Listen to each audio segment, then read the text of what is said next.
After an epic playoff run in 2024, the Detroit Tigers have made an interesting offseason, making some interesting moves. Are they done, or is there more to it? Let's talk about it.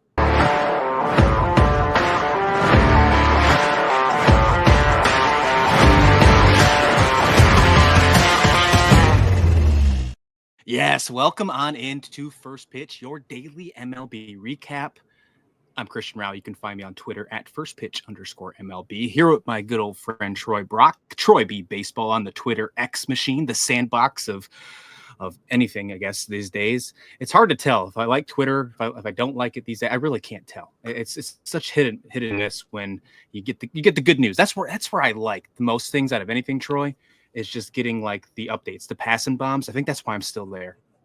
Is things for things like that. But other than that, that's where you can find us over on the pages. We're going to talk a little bit Detroit Tigers today. I think that'll be a fun episode. We're ringing in the new year. This is going to be the final show of 2024. And yeah, what better way to start with or end it with the Detroit Tigers, right? It's just one of those moments where we're sitting in a kind of a lull period. We talked about a lot of news. You and Lindsay talked about a lot of moves on yesterday's show. So if you haven't checked that out, please do so. Check it out on our YouTube page. And while you're there, click like and subscribe and all that good stuff. And then, Troy, I want to end off with a little icebreaker to shatter 2024 and head into 2025. I have a question for you that talks about the first half of the 2020 decade and then going into the second half of the 2020 decade. I'm going to get a bold take from you based on my question. I hope you'll like it. I think it'll be a fun one as we wrap up this year, the first year for First Pitch. So, Troy, let's dig into the Detroit Tigers here. Maybe I'll let you speak on this podcast. Maybe you just sit there and look pretty. But what a season by the Detroit Tigers. Obviously an epic second half run after being sellers at the trade deadline. Before we dive into the offseason, I think we have to give a nod to that 2024 run, what they did with the emergence of the bullpen, the chaos pitching, if you will. Take me through your thoughts. And obviously we got to cover the Tigers at one point together during the postseason. What was your takeaway from this team? It was very unexpected to see them in the postseason, especially after the first half that they had. But they turned it around. They went into the All-Star break in fourth place in the American League Central, and 2.5 months and 39 wins later, they were tied for the second best record in the American League Central and held on tightly to the third and final wild card berth in the American League side of the bracket. And it was. I know I've said it multiple times in the life of this podcast since the postseason and in the offseason, but it was very, very reminiscent of the 2015 Houston Astros and what they did making the postseason, and then in 2016 missing the postseason, and then in 2017 winning it all. And we've yet to see if the Detroit Tigers can completely follow in those footsteps, but they got the right man at the helm in AJ Hinch, who was the manager of the Houston Astros in 2015, 2016, 2017, and a few years after that. And both teams finished the year with the same record. They finished 2015 and 2024 with the same record. They both won their wild card rounds and moved on to face the American League Central winner. And both of them lost the ALDS to the American League Central winner 3-2. It's insane how similar their seasons were. And I was just saying it as just kind of just how unexpected it was for them to make the playoffs. But I kind of dug into it today, and I wrote an article that was published on Sports Illustrated today about that and how similar it was. They both, while the Detroit Tigers didn't have the Rookie of the Year, the Houston Astros did in 2015 and Carlos Correa, but the Detroit Tigers and Houston Astros both had left-handed pitchers that won the American League Cy Young in Dallas Keuchel for the Astros and Tarik Skubal for the Detroit Tigers. So it's just insane how Brad Pitt said it best. How can you not be romantic about baseball? He did. He definitely said that. But that guy, it wasn't a big guy rounding first base, hitting a home run in this case. It was a bullpen just doing crazy things, with the exception of Tarik Skubal leading the charge.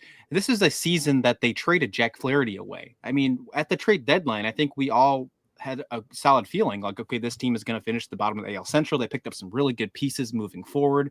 You got to like what you've seen from this team, and they completely surprised us. And not only did they make the postseason, but they made it to the divisional series. It was just a really impressive run by Detroit. And I'm glad you brought up your article, because there was some really interesting moves and some coincidences with the past of Houston and Detroit. And I want to add one more to it, if that's the case. If you're saying there's all these coincidences, well, Houston is a team, with the exception of this past year in 2024, so maybe the torch has been passed, that they have made 8 straight ALCSs. Now, Detroit didn't make the ALCS, so you can't say that that's the case, that the torch has been passed per se. But I'm pretty sure, I think you would agree with me, that the Astros were a dynasty for about the last decade. Does that mean Detroit is well on their way? Are they on a good path to potentially being one of the next dynasties in baseball, maybe at least for the American League? Well, like I said, they're following in that Houston Astros blueprint so far, with making the postseason unexpectedly. So we'll have to see if they do, in fact, miss it in 2025, which it would not surprise me, blueprint or no blueprint.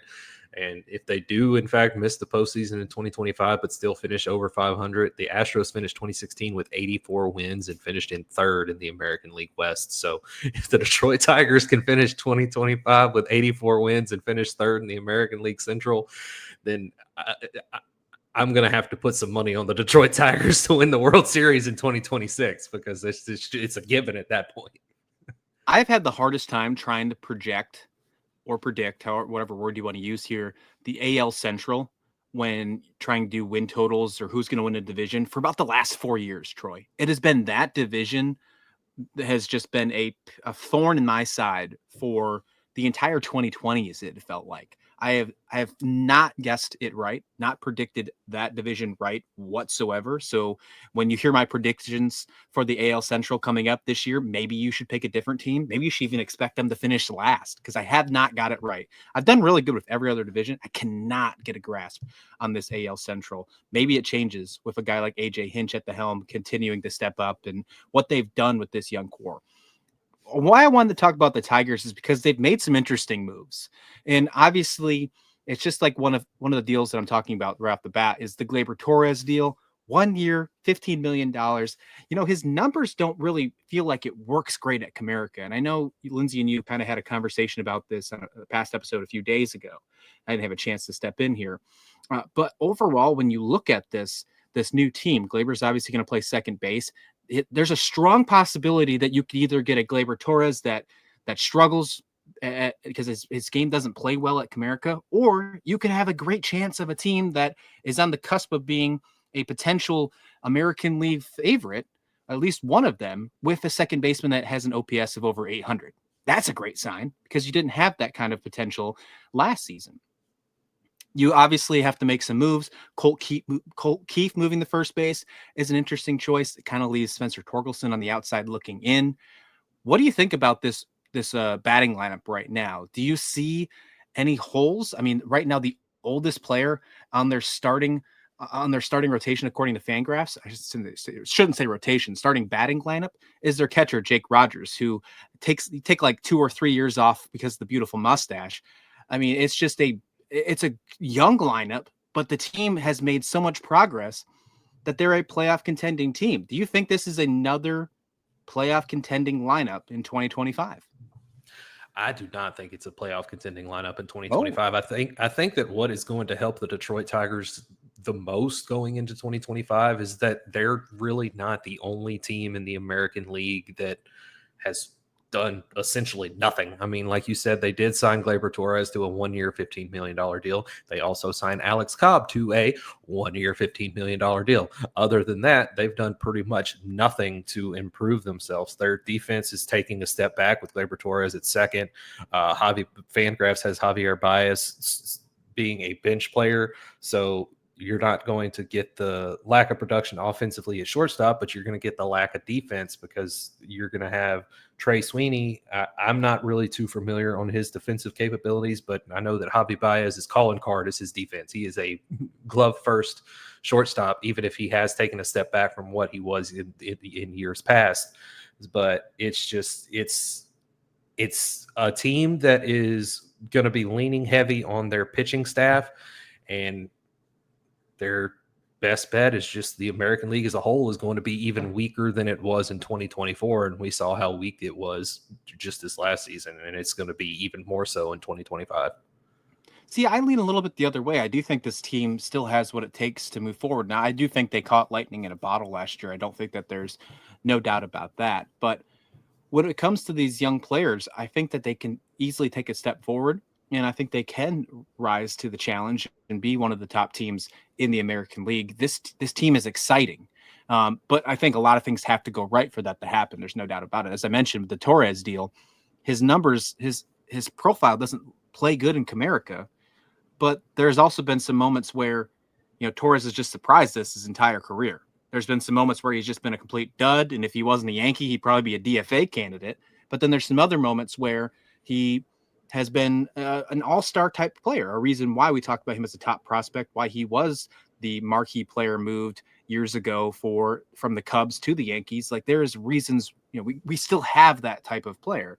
And I do think that there is a strong potential that we could be talking about, heading into the All-Star break next year, with Gleyber Torres being one of the top second basemen, hitting an OPS over 800 and helping the Tigers have the lead in AL Central.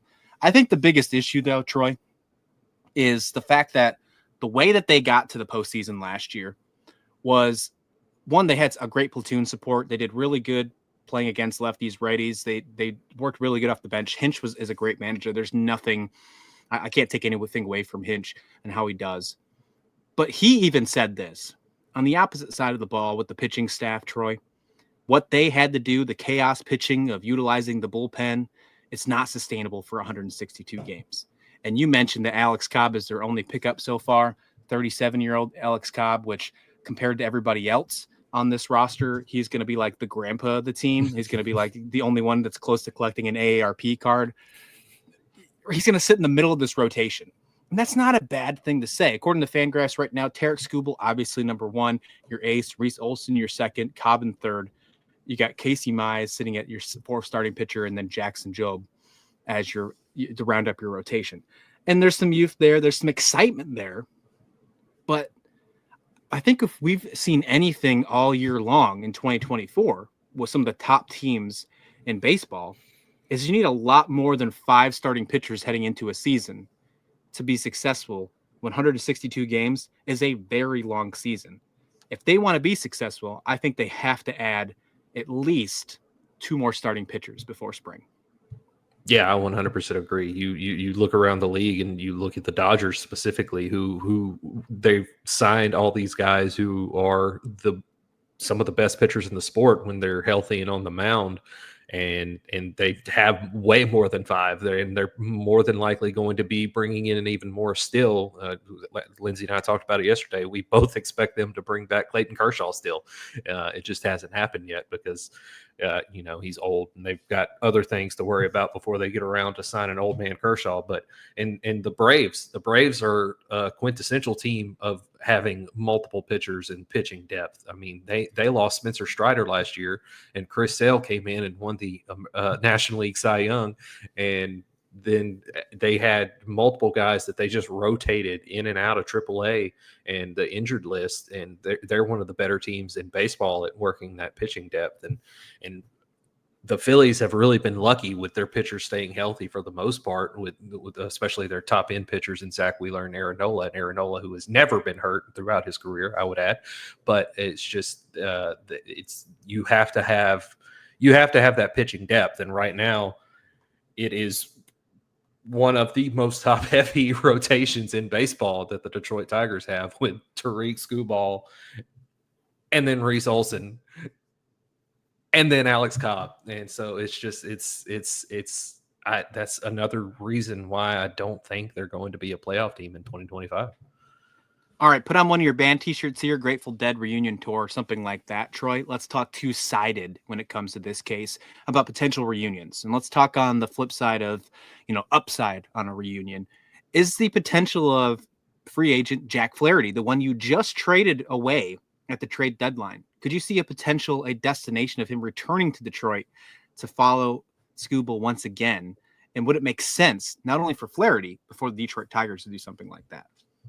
Yeah, it would make sense. That would definitely get them a lot closer to playoff contention in 2025, in my mind, adding Jack Flaherty to the mix with what he did in 2024 and then proving that he can be a postseason pitcher. He would be a great addition to this rotation and give it even just a little more length, because you're not going to get a full season of innings out of Jackson Jobe in the major leagues. He's not going to throw 162 innings. Casey Mize, I don't think he's ever thrown 162 innings in a single season. They do have Kenta Maeda in the bullpen as kind of a swing man. So that is kind of one piece there. But yeah, I do like the thought of Jack Flaherty signing with the Tigers and adding another depth piece to their pitching staff.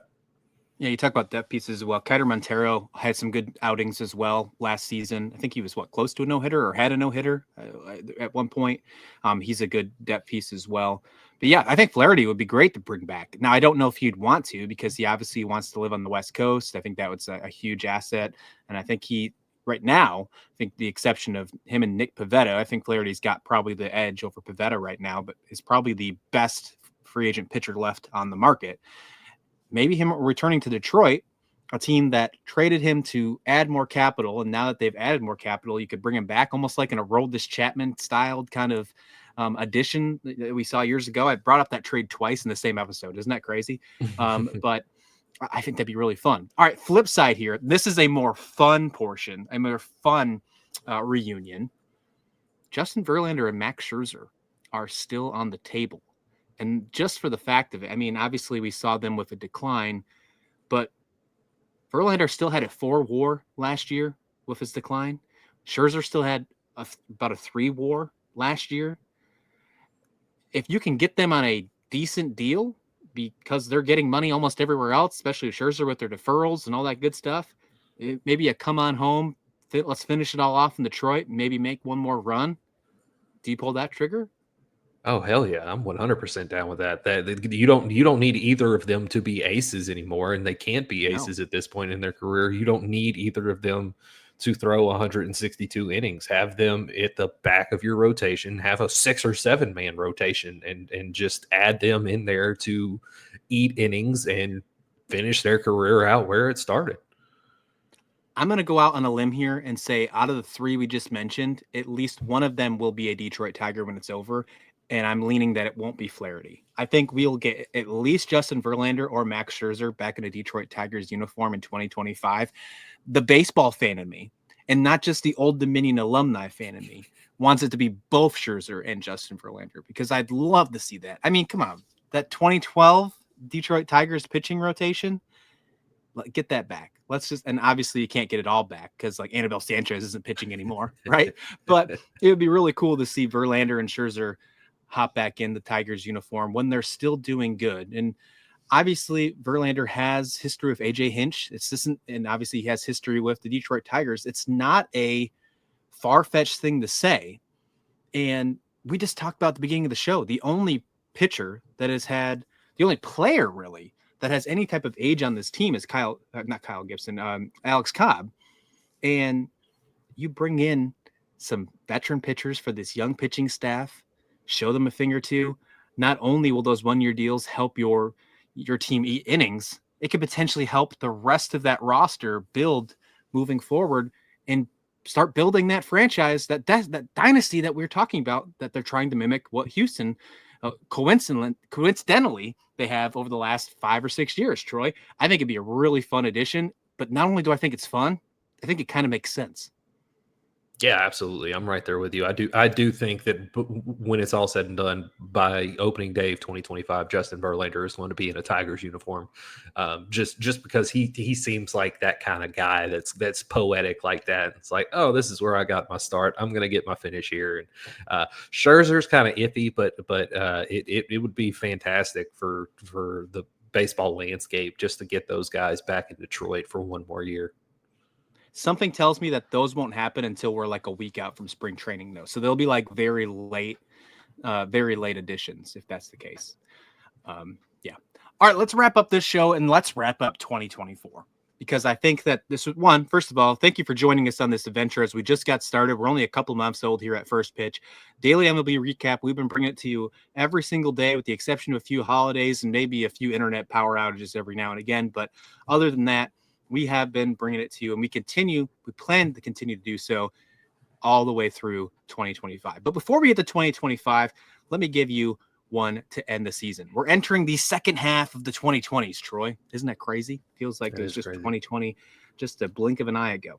But with that being said, there have been a lot of games played over the last 5 years, maybe a little less than expected because of the 60-game season in 2020.